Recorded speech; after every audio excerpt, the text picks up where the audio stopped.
Hello, good evening students. Welcome to my YouTube channel AG mathematics. তো আজ আপনাদের কাছে আমি আরও একটি নতুন ভিডিও নিয়ে আসলাম। ভিডিওটি হচ্ছে দশম শ্রেণীর অনুশীলনী 2.2 এর কোয়েশ্চেন নাম্বার 1 এর রোমান নাম্বার 3। কোয়েশ্চেনটিতে কি বলেছিল, নিচের বহুপদ রাশিগুলোর শূন্যগুলো নির্ণয় করো এবং শূন্যগুলো এবং সহগগুলোর মধ্যে সম্পর্ক প্রমাণ করো। তাহলে প্রথমে আমরা শূন্যগুলো নির্ণয় করব। শূন্যগুলো নির্ণয় কিভাবে করতে হয় আমরা আগের ভিডিওতে অলরেডি দেখে নিয়েছি। তাহলে আপনারা এখন শূন্য নির্ণয় করতে হবে। তাহলে আমরা দেখে নিই কিভাবে শূন্য নির্ণয় করতে হয়। চলুন।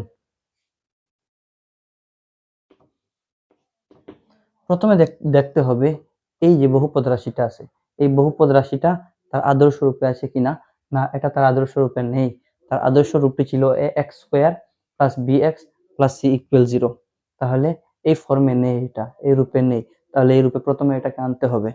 তাহলে এটাকে প্রথমে এই রূপে আনি, 6x স্কয়ার, তারপরে আমরা -7x নিয়ে আসবো, তারপরে 3 দিয়ে দেব। নেক্সট কি করতে হবে দেখে নিন। 6x স্কয়ার, এটা এখানে লিখে দিব, এই সাইনটি দিয়ে দিব মাইনাস সাইন, এরপরে -3 এটিও দিয়ে দেব। এখন কি করতে হবে দেখেন, এই প্রথমেরটা এবং লাস্টের এটা দিয়ে আমরা গুণ করে নিতে হবে, পূরণ করে নিতে হবে। তাহলে এটাকে যদি পূরণ করি আমরা, 6 × 3 18 হয়, 18। তাহলে এই 18 এর উৎপাদক নির্ণয় করব। 18, এটাকে যদি আমরা ভেঙে লিখি, উৎপাদক এটার কি কি আছে এটা দেখতে হবে। তাহলে 18 এর উৎপাদক আছে 2 × 9 ইকুয়াল 18 হয়, আর কি 1 × 18 ইকুয়াল 18 হয়। তাহলে আমরা এই যে দুইটা উৎপাদক বের হবে, 1 × 18 ইকুয়াল 18, এই দুইটা উৎপাদক বের হবে। এই উৎপাদক থেকে দেখতে হবে আমাদের, যদি প্লাস এবং মাইনাস যে কোনো একটি করি, হয়তো প্লাসও করতে পারি মাইনাসও করতে পারি। তাহলে যদি প্লাস করি তাহলে এটির সমান হয় কিনা, মানে আমাদের মধ্যপদের সমান হয় কিনা, এবং অথবা মাইনাস করি যদি, তাহলে দেখতে হবে এটা মধ্যপদের সমান হয় কিনা। একটি মিললে হবে, তাহলে একটি মিলতে হবে, আমরা একটি মিলবেই। এখন দেখেন এটাকে যদি প্লাস করি কত হয়, 11 হয়ে যায়। তাহলে 11 হলে হয় না, তাহলে এখন দেখি মাইনাস করি। যদি এটাকে আমরা মাইনাস করি, 9 থেকে 2 বিয়োগ করলে আমরা কত হয়, 7 হয়ে যায়। তাহলে আমরা এটা সঠিক হবে। তাহলে এটাকে আমরা 9 - 2 লিখবো। তাহলে 7 কে লিখতে পারি 9 - 2, তার সাথে আছে x, মানে ইন্টু x দিয়ে দেব। নেক্সট লাইন দেখে নিন, 6x square minus 9 × x, 9x, মাইনাসে প্লাস হয়ে যায়, প্লাস 2 × x, 2x হয়, -3। তারপরে কি করবে দেখে নেন, এই দুটা থেকে আমরা কমন নিব, এই দুটা থেকে কমন নিব। এই দুটা থেকে কি কমন নেওয়া যায়, 3 কমন নেওয়া যায় এবং x কমন নেওয়া যায়। যদি 3x কমন নিয়ে নেই তাহলে এখানে কি থাকবে, এখানে আমরা 2 থাকবে এবং আরো একটি x থাকবে। তাহলে 2 × 3 6, x × x 6x স্কয়ার হয়। ঠিক আছে, তাহলে মাইনাস সাইন দিয়ে দেব। এটা থেকে 3 কমন নিয়ে নিচ্ছি, মানে 3 রয়েছে, x কমন নিয়ে নিচ্ছি, আর কিছুই নেই। এই ব্র্যাকেটের মধ্যে যেটি আমরা পেয়েছি সেটি এখানে দিয়ে দেব, আর একটি ব্র্যাকেট দিয়ে এখানে দিয়ে দিব 2x - 3।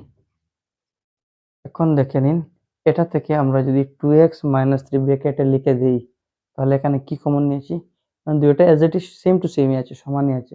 তাহলে এখানে 1 কমন নিয়েছি। এখন এখানে কি সাইন দিতে হবে, এটা আমরা কিভাবে এটা আমরা আইডেন্টিফাই করব। দেখেন এই সাইনটা কি আছে, প্রথমে দেখে নেবেন, এই সাইনটি আছে মাইনাস।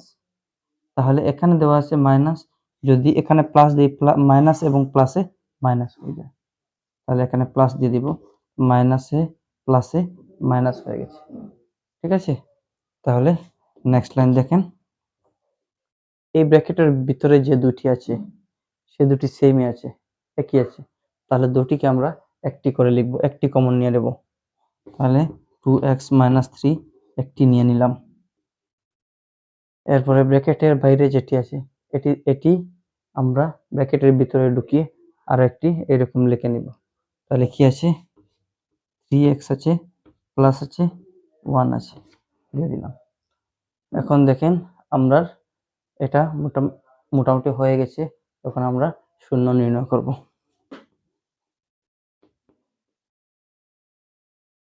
প্রথমে এটি নেব, 2x মাইনাস 3, তারপরে ইকুয়াল একটা 0 আছে, আগর ভিডিওতেও আমি তোমাদেরকে বলেছি।